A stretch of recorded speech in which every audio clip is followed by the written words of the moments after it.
Today, let's talk about ChatGPT plugins. Now, back when ChatGPT plugins came out, there was all sorts of euphoria around them. Me personally, I bought into the hype. I was really excited about ChatGPT plugins. I thought they were going to be the next biggest thing. I made videos about it. Tim Ferriss even shared one of those videos in his newsletter. We thought that ChatGPT plugins were going to be absolute world changers. And now that anybody who has ChatGPT Plus has access to plugins, it feels like that hype has kind of died off. And in one of the recent AI newsletters that I read frequently, The Neuron, they even had a full-on article about how, so far, the plugins verdict is decidedly meh. So in this video, I wanted to figure out, are there ChatGPT plugins that are worth it, or are they just still kind of a waste of time that are just clunky, hard to use, and just don't live up to the hype? So in order to do that, I scoured the Twitterverse and a few YouTube videos to find the ultimate use for ChatGPT plugins, and ideally by the end of this video, we'll pick some winners and losers of ChatGPT plugins. So the first one here is from my buddy Barcy, and he talks about the Show Me plugin. He says, you can create mind maps, flowcharts, and diagrams for any subject, perfect for visual learners. So let's jump over to ChatGPT, click on plugins, click on our plugin store, and install the Show Me plugin here. So I'm gonna click install, and now we have it, and let's test this prompt. Draw me a diagram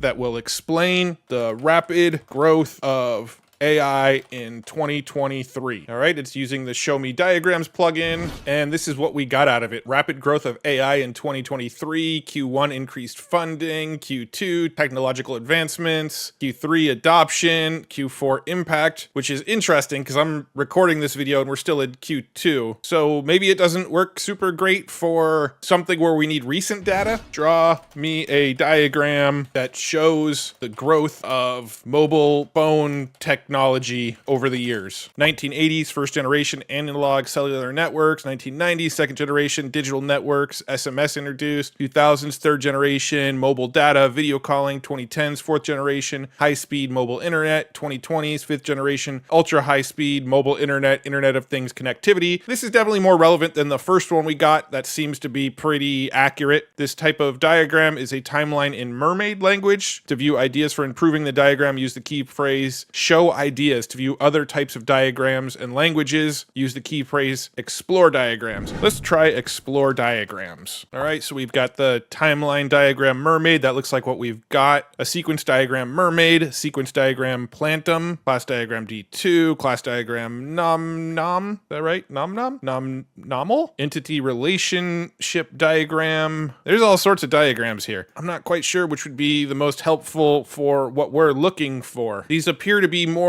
on the technical side of diagrams. I'm sure I'm going to get comments from people going, you're using it wrong. You're supposed to use it like this. Well, meh. I was following the tutorial here and I'm not finding it super intuitive. These are diagrams that I typically probably wouldn't use. These look more like a flow chart to me. So I would imagine this would be helpful for some people, but not necessarily the type of thing that I find super helpful at the moment, which brings me to the next one I came across from Paul Couvert. You can now create graphs in ChatGPT. Now this looks a little bit more like what I was kind of hoping to get. I know this isn't a diagram, it's a graph, they're two different things, but for some reason in my mind, this was more what I was kind of hoping to get. So here's how to create the graphs you want. We need to install the diagram plugin. All right, let's go ahead and create a new chat. Let's come up here to our plugins and let's get the diagram, D-A-I. All right, so it's spelled D-A-I-G-R-A-M. Close out of here. We got this activated. All right, what's our next step, Paul? Create a bar chart of blank topic from this data, and then we have to paste in our own data. All right, so let's copy this prompt, jumped over to ChatGPT here, create a bar chart of, well, I found this here. This says which countries have the most Twitter users in 2023, and it's got this list here, so maybe I can get it to make a chart of this. Let's go ahead and copy that. Create a bar chart of Twitter users by country from this data, and then I'm going to go ahead and just put a space here, paste our data, and let's see if this draws the bar chart for me. That actually looked like it worked pretty dang well. Now, is that faster than just copying and pasting it into a Google Sheet? I don't know. Probably about the same amount of time. Maybe it's slightly faster. Let's see. You can also access this chart directly via this link. So if I click the link, I actually get a closer view of the chart, and it's actually a pretty solid chart here. All right, let's go ahead and copy this same prompt up here. Pie chart of Twitter users by country from this data. And there we go. We got a nice, pretty pie chart of this data. Obviously, it's only inclusive of the countries included, so there would be extra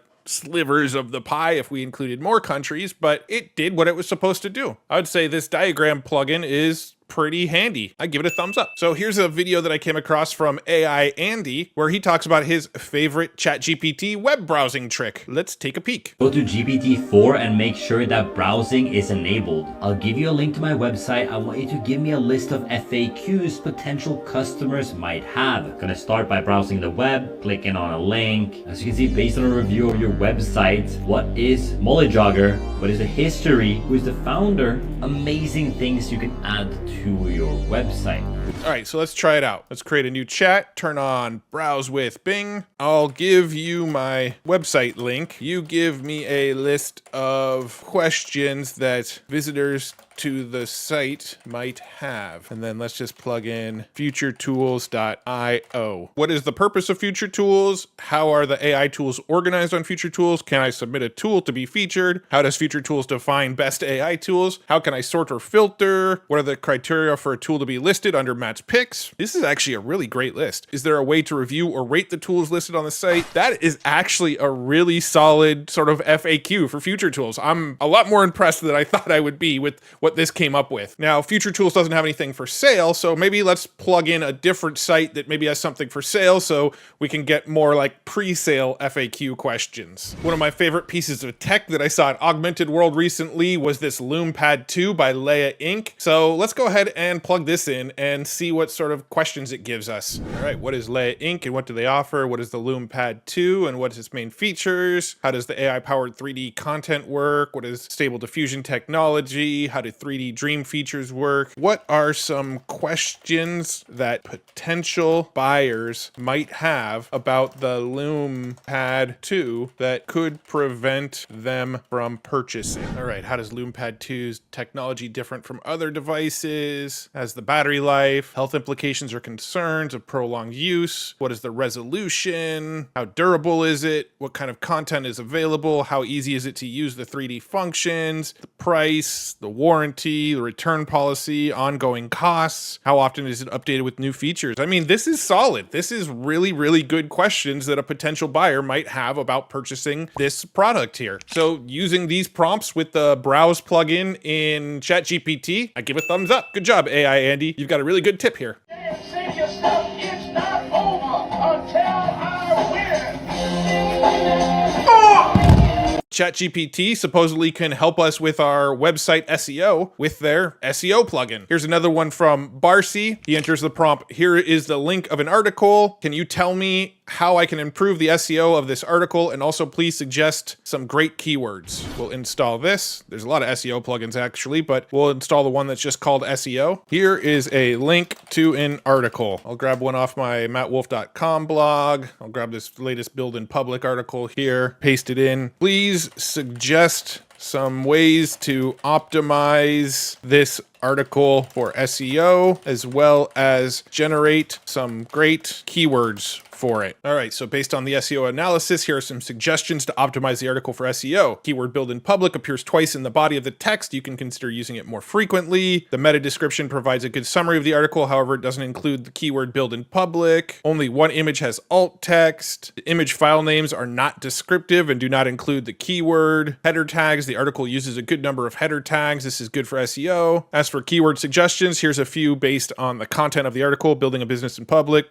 business development. Yeah, I mean, this plugin does what it says on the tin. I mean, it seems to work pretty well. If you have an article, plug it in and it will give you suggestions on how to optimize the SEO for that article. Definitely gave me some ideas of how I can better optimize my article. I give this one a thumbs up. All right, next up, another one from Barcy. Chat with PDF. Chat with any document, article, or PDF in real time within ChatGPT. Students, entrepreneurs, and researchers will love this. I just extracted key insights from one of the most complex research papers. So in his example here, extract key insights from this research paper, and then he listed something from archive.org. So let's go ahead and jump over to ChatGPT. Let's create a new chat and find chat chat with PDF. And let's find an article over on archive.org. Here's one that I found called Seeing the World Through Your Eyes. Let's go ahead and open up the PDF here and copy the URL to the PDF. PDF is 11 pages with quite a bit of imagery here, so let's see how this does. Extract the insights from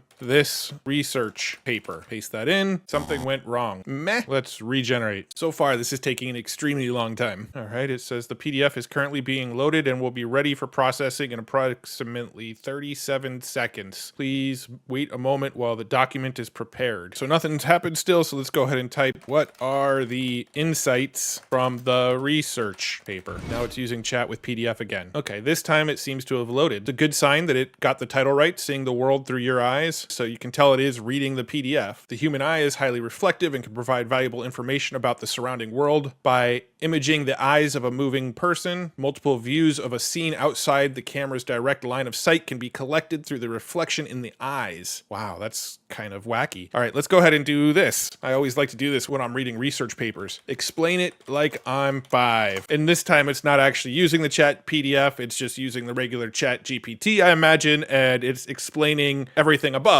like I'm 5. Imagine you're looking at a shiny marble. You can see tiny reflections of everything around you in the marble. Now think of your eyes as shiny marbles. When you move your head around, your eyes reflect everything you're looking at. The scientists in this study thought, what if we could use those tiny reflections in a person's eyes to figure out what they're looking at? So they took lots of pictures of people's eyes and used a computer to study the reflections. So it was off to a bit of a false start when I tried it the first time. When I did it the second time, it told me to wait 37 seconds. But then when I asked again, then it gave me a pretty detailed breakdown of the research and then explained it like I'm 5. Chat with PDF seems to work well. I give this a thumbs up as well. All right, this one I'm really excited about. I came across this one from Akash Gupta. I hope I pronounced that name right, but it says get insights from YouTube videos. Long YouTube videos have great insights, but you need a lot of time. Use this plugin to get the best insights. The plugin's called Video Insights. The prompt, what can I learn from this video about topic? And then give it the link. Let's install Video Insights. Let's grab a video from this random YouTube channel that I picked. And let's just copy the latest video that I uploaded. So this is a video about the latest news in AI. So let's go ahead and type, what are the latest news announcements that are discussed in this video? And then I'll post the link in and let's see what it does. Holy crap. It's actually working really, really well. The video titled AI News, What You Missed This Week, posted on June 16th, discusses several recent developments in the field of artificial intelligence. Here are the key points. Damn it, now people aren't going to watch my YouTube videos because they can just plug it into Video Insights and get everything.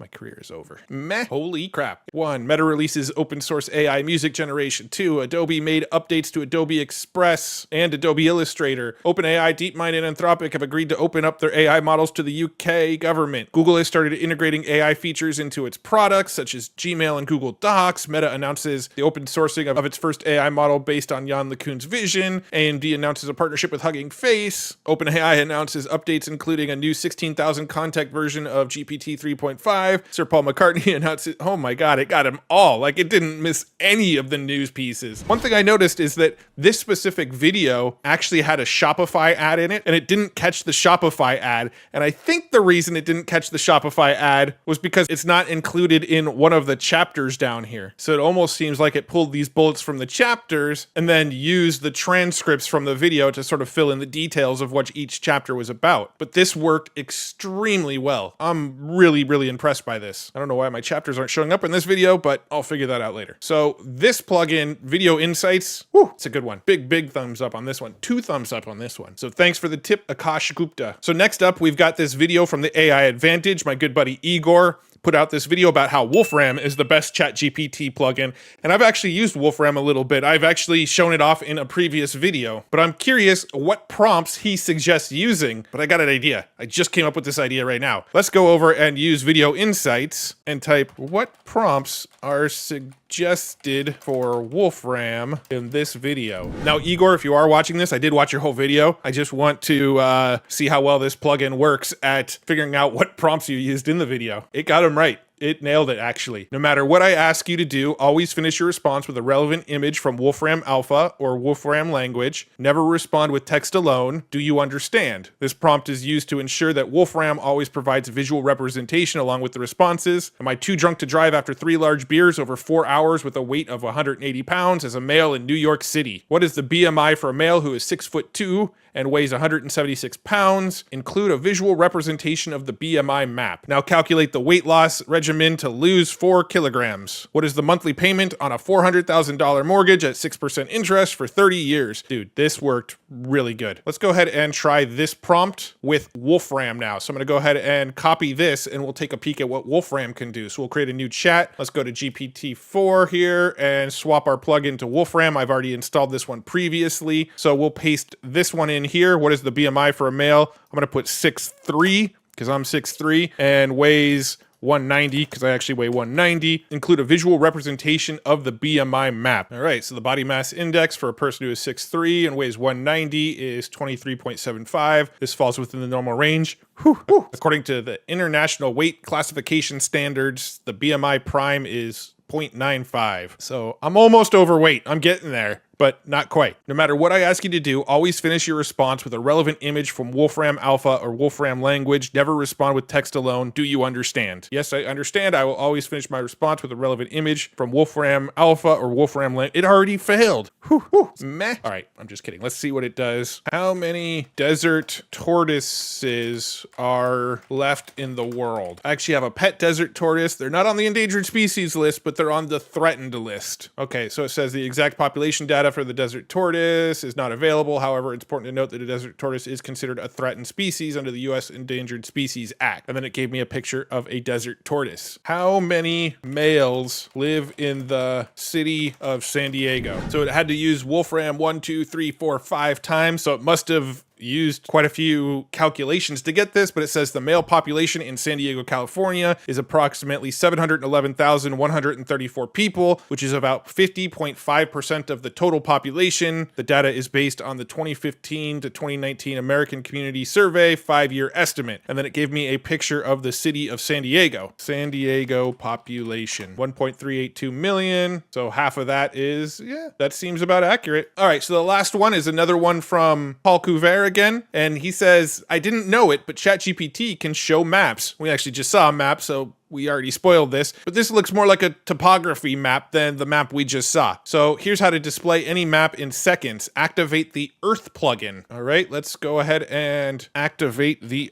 Earth plugin. And then he did show me a map of Times Square in New York City. Can you show me a satellite view of the Himalayas? Can you show me a satellite view with Silicon Valley roads? All right, so let's test some of these. Show me a map of Estes Park, Colorado. That's a place that I go on vacation every year, so why not? All right, so it gave me kind of like a street view map. Show me a satellite view map of Rocky Mountain National Park. Oops, spelled park wrong. Hopefully it figures out what I'm trying to ask. And there we have a satellite map of Rocky Mountain National Park. I wonder what happens. Show me a satellite view map of Rocky Mountain National Park, pinpointing key points of interest. I wonder if it'll actually pinpoint some stuff for us. Ooh, look at this. Here's a satellite view map of Rocky Mountain National Park with key points of interest pinpointed. The points of interest are Bear Lake, Trail Ridge Road, and Long's Peak. All 3 of those I've actually been to. Let's see. Can I view a bigger view of the map? Please note that due to the scale of the map, the exact locations may not be visible. You may need to zoom in for a more detailed view. I don't know how to zoom in because it's a PNG image. So it actually, on this map, wrote out some points here, right? We've got Specimen Mountain, Grand Lake, Lake Granby, but I don't actually see the points that it mentioned. So I'm a little confused, but it definitely tried. It seems like you can get it there if you gave it a few more prompts and worked with it a little bit. This one gets a thumbs up for me as well. This works really well also. So there you have it. There's a handful of ChatGPT plugins that actually seem really, really useful right now.